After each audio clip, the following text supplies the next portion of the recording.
નમસ્તે વિદ્યાર્થી મિત્રો, આજે આપણે સંજ્ઞા વિશે અભ્યાસ કરીશું। વિદ્યાર્થી મિત્રો, તમારે સમજવાનું છે કે નીચે दिए हुए वाक्य पढ़िए।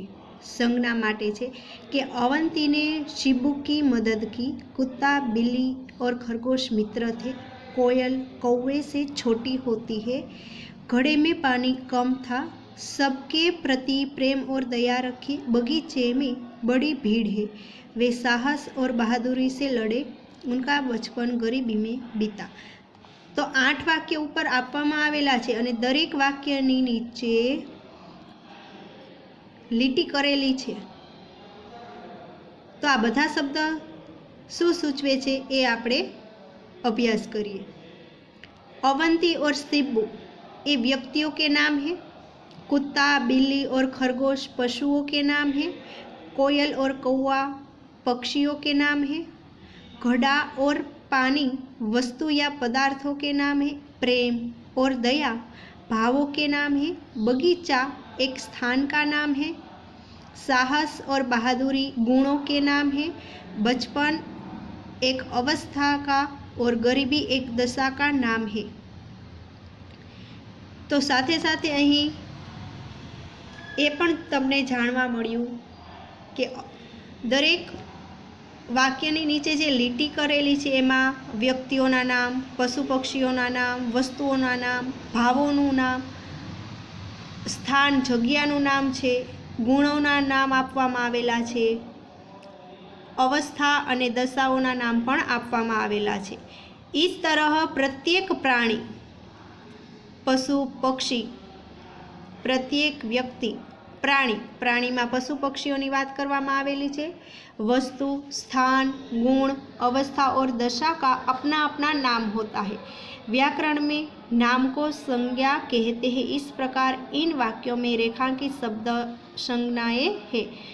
तो विद्यार्थी मित्रों, तमने जाणवा मळ्युं हशे कि संज्ञा कोने कहेवाय, तो कि किसी व्यक्ति, पशु, पक्षी, वस्तु, स्थान, गुण, भाव या अवस्था के नाम को संज्ञा कहते हैं। संज्ञा कोने कहेवाय, तो कोई पण व्यक्तिनुं, पशु पक्षीओनुं, वस्तुनुं, स्थाननुं, गुण, भाव, अवस्था के दशा जे दर्शावे छे के नाम जे होय छे तेने संज्ञा कहेवाय छे। उपरना वाक्य तमे जोया तो ये बधा शब्द नीचे લીટી करेली हती, बधाने शुं कहेवाय छे? संज्ञा कहेवामां आवे छे। तो संज्ञामां कोनो उल्लेख थाय, तो कि कोई व्यक्तिनुं नाम होय, पशु पक्षीनुं नाम होय, कोई वस्तुनुं, कोई स्थाननुं, कोई गुणनुं। आमां साहस छे, साहस अने बहादुरी, तो ये गुण छे। भाव, अवस्था अने दशा, प्रेम, दया, आ बधा शुं छे? भाव छे। तो आ बधाने शुं कहेवाय छे? संज्ञा कहेवामां आवे छे। हवे विद्यार्थी मित्रों, तमने ख्याल आवी गयो हशे कि संज्ञा कोने कहेवाय, तो कि कोई पण व्यक्ति, पशु पक्षी, वस्तु, स्थान, गुण, भाव के अवस्था ने दर्शावे तेने संज्ञा कहेवामां आवे छे। त्यार पछी आगळ जोईए संज्ञा के प्रकार। संज्ञाना प्रकार केटला छे? तो कि 5। कया कया? तो कि जातिवाचक संज्ञा। तो सौप्रथम આપણે जातिवाचक संज्ञा विषय समझिए।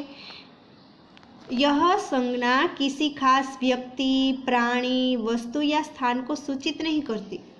यह अपनी पूरी जाति यानी वर्ग का बोध कराती है।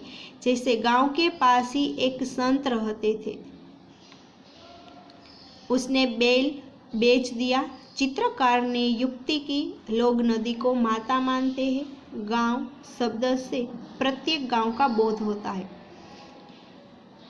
जातिवाचक संज्ञा में शुं कि कोई पण एक व्यक्ति, प्राणी, वस्तु के स्थान ने सूचित नहीं करता, पण ए पूरी जातिनो, पूरेपूरा वर्गनो बोध करावे तेने जातिवाचक संज्ञा कहेवामां आवे छे। अहीं उदाहरण छे कि गांव के पास ही एक संत रहते थे। तो गांव शब्द छे ई प्रत्येक गांवनो बोध करावे छे, दरेक गामनो बोध करावे छे। उसने बैल बेच दिया, तो बैल शब्द का प्रयोग सभी बैलों के लिए होता है। इससे पूरी जाति सूचित होती है।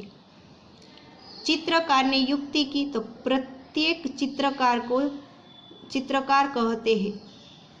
એટલે માત્ર કોઈ જો નામ લઈને કીધું હોય તો એ વ્યક્તિવાચક સંજ્ઞા કહેવાય। જાતિવાચક સંજ્ઞામાં શું આવે તો કોઈ ખાસ વ્યક્તિ નહીં પણ શું કે પૂરી જાતિ પૂરા વર્ગનો બોધ કરાવે છે તેને।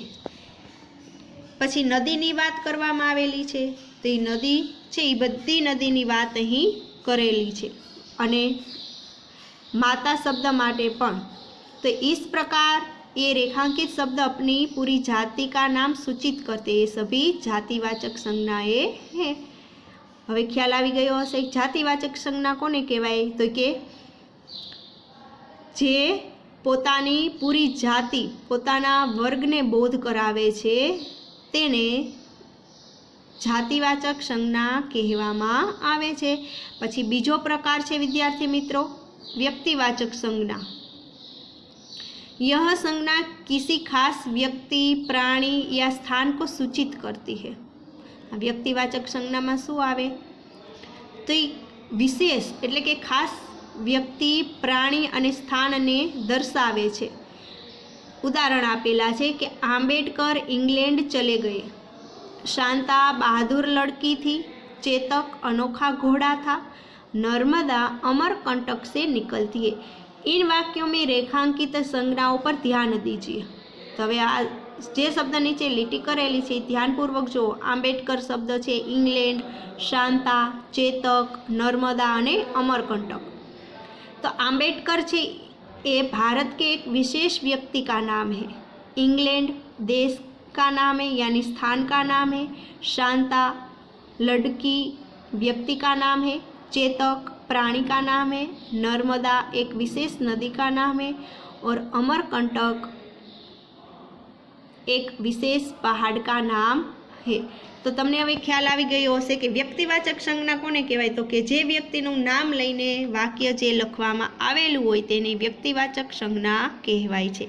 एमां व्यक्ति होय प्राणी होय अथवा तो कोई पण जग्या एटले के स्थानने दर्शावे तेने व्यक्तिवाचक संज्ञा कहेवामां आवे छे। त्यार पछी हवे आपणे आगळ जोईए कि इस प्रकार ये रेखांकित संज्ञाएं किसी विशेष व्यक्ति देश प्राणी नदी या पहाड़ का नाम है। ऐसी संज्ञाओं को व्यक्तिवाचक संज्ञाएं कहते हैं। हवे त्रीजो प्रकार आवे छे भाववाचक संज्ञा। यह संज्ञा मन के भाव विचारों इच्छाओं आदि को सूचित करती है कि जे आपણા મનમાં રહેલા ભાવ છે વિચારો છે ઈચ્છાઓ છે એને દર્શાવે છે। गुण स्थिति या अवस्था को सूचित करने वाले शब्द भी भाववाचक संज्ञाएं है। शू कहे छे कि गुण स्थिति अने अवस्था दर्शावे तेने पण भाववाचक संज्ञा कहेवामां आवे छे। तो भाववाचक संज्ञाओना उदाहरण जोईए केटलाक के भाव। तो भावमां शुं आवी शके तो कि हसी खुशी सुख दुख प्यार नफरत आशा आश्चर्य बलिदान वगैरह शब्द आवी शके छे। त्यार पछी गुणमां कया कया शब्द आवी शके तो कि वीरता सच्चाई मेहनत हिम्मत निर्भयता मीठास कड़वापण वगैरह।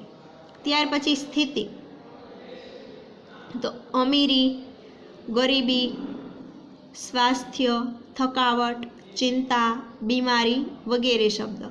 त्यार पछी अवस्था तो अवस्था माटेना कया कया शब्द तो कि बचपन जवानी बुढ़ापा आदि वगैरह शब्द। आ भाववाचक संज्ञा में आटला शब्द आवी शके। एमां भाव गुण स्थिति अने अवस्था हवा ठंडी गर्मी पढ़ाई लिखावट कमाई रोशनी महंगाई आदि भी भाववाचक संज्ञाएं है। भाववाचक संज्ञा में शुं आवे तो कि मनना विचारो आवे इच्छाओ आवे भाव आवे तेने भाववाचक संज्ञाएं कहेवामां आवे छे। भाववाचक संज्ञा में भाव कया होय तो एना शब्द आपेला छे गुण स्थिति अने अवस्था। त्यार पछी चौथो प्रकार आवे छे समूहवाचक संज्ञा कि बाजार में बहुत भीड़ है हमारा दल प्रतियोगिता जीत गया। यह हमारे घर की चाबियों का गुच्छा है। तो इन वाक्यों में भीड़ दल और गुच्छा ये शब्द किसी न किसी समूह के नाम है, इसलिए ये समूहवाचक संज्ञा है कि ज्यां तमने समूहनो बोध जोवा मळे तेने समूहवाचक संज्ञा कहेवाय छे। दल यानी टीम, कि बजार में बहुत भीड़ थी अने तमने कीधुं होय कि आमांथी संज्ञा कई छे तो भीड़। समूहवाचक संज्ञा कोने कहेवाय? कि जे समूहनो बोध करावे छे तेने समूहवाचक संज्ञा कहेवामां आवे छे। त्यार पछी पांचमो प्रकार छे द्रव्यवाचक संज्ञा। यह संज्ञा प्रायः खाने पीने की वस्तुओं तथा धातुओं आदि के नाम सूचित करती है। द्रव्यवाचक संज्ञा में शुं आवे तो कि खावा पीवानी वस्तु, धातुनी वस्तु ने दर्शावे तेने द्रव्यवाचक संज्ञा कहेवामां आवे छे। थोड़ाक उदाहरण आपेला छे कि यह स्वच्छ पानी है, लड़का दूध पीता है, रुई और ऊन से कपड़े बनते हैं, गेहूं और चावल उत्तम अन्न है, सोना चांदी कीमती धातुएं है, यहाँ शुद्ध घी मिलता है। इन वाक्यों में रेखांकित शब्द किसी न किसी द्रव्य के नाम है, इसलिए द्रव्यवाचक संज्ञाएं हैं। पानी, दूध, रुई, ऊन, गेहूं, चावल, सोना चांदी, घी आ बधा शुं छे? द्रव्यवाचक संज्ञा छे। एटला माटे जेमां तमने खावा पीवानी वस्तुओं अथवा तो धातुनो बोध करावे तेने द्रव्यवाचक संज्ञा कहेवामां आवे छे।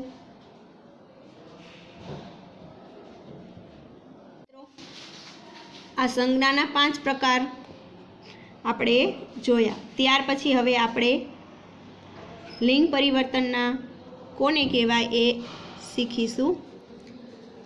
कि અહીં તમે જોઈ શકો છો અ વિભાગ અને બ વિભાગ। कि लड़का खेलता है, लड़की खेलती है, बैल घास खाता है, गाय घास खाती है, कबूतर दाना चुगता है, कबूतरी दाना चुगती है। अ विभाग में लड़का, बैल, कुत्ता, चूहा अलग अलग प्राणियों के नाम है। ये सब पुरुष जाति के प्राणी है। और ब विभाग में लड़की, गाय, कुतिया, चूहिया ये सभी प्राणियों के नाम है। ये स्त्री जाति के प्राणी है। व्याकरण में जाति को लिंग कहते हैं। कि व्याकरण की भाषा में जाति ने शू कहवाय छे तो कि लिंग कहवामां आवे छे। इस तरह संसार के सभी प्राणियों को हम पुरुष जाति और स्त्री जाति में बांट सकते हैं। पुरुष जाति को पुल्लिंग कहते हैं और स्त्री जाति को स्त्रीलिंग कहते हैं।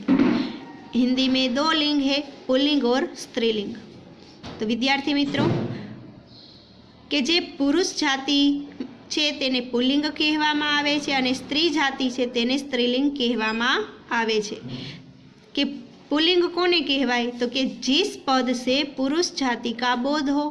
कि जे पद आपने दर्शावे कि पुरुष जातिनुं आ पद छे तेने पुल्लिंग कहेवामां आवे छे। जेम के लड़का, बैल, कुत्ता, चूहा, कबूतर। त्यार पछी छे कि जिस पद से स्त्री जाति का बोध होता हो उसे स्त्रीलिंग कहते हैं। जैसे लड़की, गाय, कुतिया, चूहिया, कबूतरी। निर्जीव वस्तुओं को भी उनके आकार, वजन और गुण के अनुसार पुल्लिंग और स्त्रीलिंग में बांटा गया है। विद्यार्थी मित्रों तमे जोयुं कि निर्जीव वस्तुओने पण तेना आकार, वजन अने गुणना आधारे तेने पुल्लिंग अने स्त्रीलिंग में वहेंचवामां आवेला छे। पुल्लिंग शब्द कया कया होय तो अहीं नाम आपेला छे।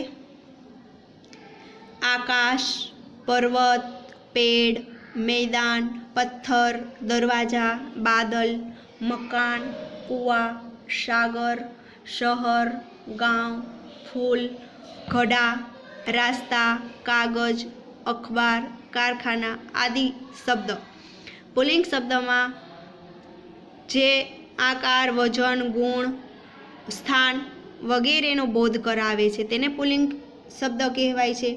त्यार पछी स्त्रीलिंग शब्द कया कया होई शके तो कि पुस्तक, गाड़ी, घड़ी, झील, नदी, डाल, दावत, कलम, दीवार, धरती, सड़क, कली, मटकी, सुई, खिड़की, पत्ती आदि।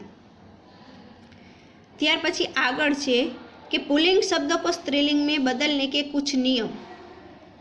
કેટલાક નિયમો છે પુલ્લિંગ શબ્દને સ્ત્રીલિંગ શબ્દમાં બદલવા માટે કે कुछ अकारांत पुल्लिंग शब्द को आकारांत में बदल दिया जाता है। अकारांत હોય પુલ્લિંગ શબ્દ એને આકારાંત કરીને સ્ત્રીલિંગમાં પરિવર્તન કરી શકાય છે। કે અકારાંત ને આકારાંત કોને કહેવાય? તો જ્યારે તમે કોઈ પણ શબ્દનો ઉચ્ચાર કરો છો અને અનું ઉચ્ચારણ થાય તેને અકારાંત કહેવાય અને આનું ઉચ્ચારણ થાય તેને આકારાંત કહેવાય। અહીં શબ્દ છે શિષ્ય। તો વિદ્યાર્થી મિત્રો, જ્યારે તમે શિષ્ય શબ્દ બોલો છો ત્યારે યનું ઉચ્ચારણ કરો છો તો સાથે અનું ઉચ્ચારણ થાય છે, એટલા માટે એ શું છે? અકારાંત પુલ્લિંગ। ત્યાર પછી શિષ્યા શબ્દ છે તો યા શબ્દ બોલો છો ત્યારે આકારાંતનું ઉચ્ચારણ થાય છે, એટલે શિષ્યનું થયું शिष्या, बालनु बाला, सूतनु सूता। त्यार पछी अकारांत पुल्लिंग शब्दों में ईका प्रत्यय जोड़ दिया जाता है। अकारांत होय अने ईक प्रत्यय जोड़वामां आवे, ईका प्रत्यय जोड़वाथी स्त्रीलिंग रूप बने छे। जेवी रीते बालक तो बालिका, शिक्षक शिक्षिका, लेखक लेखिका। तो बालिका शब्द बोलो छो तेमां ईका प्रत्यय તમે જોઈ શકો છો અને ઉચ્ચારણ પણ થાય છે। ત્યાર પછી ત્રીજો નિયમ છે કે कुछ आकारांत पुल्लिंग शब्दों को ईकारांत बना दिया जाता है। आने ई करवाथी ए स्त्रीलिंग शब्द में परिवर्तन थई जाय छे। जेवी रीते घोड़ा तो घोड़ी, गधा गद्दी, लड़का लड़की। तो पुल्लिंग शब्द ने स्त्रीलिंग में परिवर्तन करी शकाय छे मात्र ईकारांत थी। चौथो नियम छे कि कुछ अकारांत पुल्लिंग शब्दों के अंत में आनी प्रत्यय लगाया जाता है। जेठ तो जेठानी, सेठ सेठानी। ज्यारे तमे उच्चारण करो छो जेठानी सेठानी नौकरानी तो आनी प्रत्यय लगाड़ाय छे अने एनुं उच्चारण पण थाय छे। कुछ पशु पक्षियों के अकारांत पुल्लिंग नामों के अंत में नी प्रत्यय जोड़ दिया जाता है। शेर शेरनी, ऊंट ऊंटनी, मोर मोरनी। तो ये पुल्लिंग मांथी ए स्त्रीलिंग शब्द बनी जाय छे। त्यार पछी व्यवसाय सूचक पुल्लिंग शब्दों के अंत में इन प्रत्यय लगाया जाता है। जैसे माली तो मालीन, इन प्रत्यय लागे। धोबी धोबीन, नाई नाइन। प्रायः समान सूचक पुल्लिंग शब्दों के अंत में आइन शब्द आइन प्रत्यय लगाया जाता है। पंडित तो पंडिताइन, ठाकुर तो ठकुराइन, चौधरी तो चौधराइन। आठवां नियम छे कि कुछ पुल्लिंग शब्दों के स्त्रीलिंग अनियमित रूप से बनते हैं। जैसे पिता નું સ્ત્રીલિંગ બનાવવું હોય તો માતા, બેલનું ગાય, આદમીનું औरत। અને અહીં કેટલાક પુલ્લિંગ શબ્દ અને સ્ત્રીલિંગ શબ્દ અહીં આપવામાં આવેલા છે।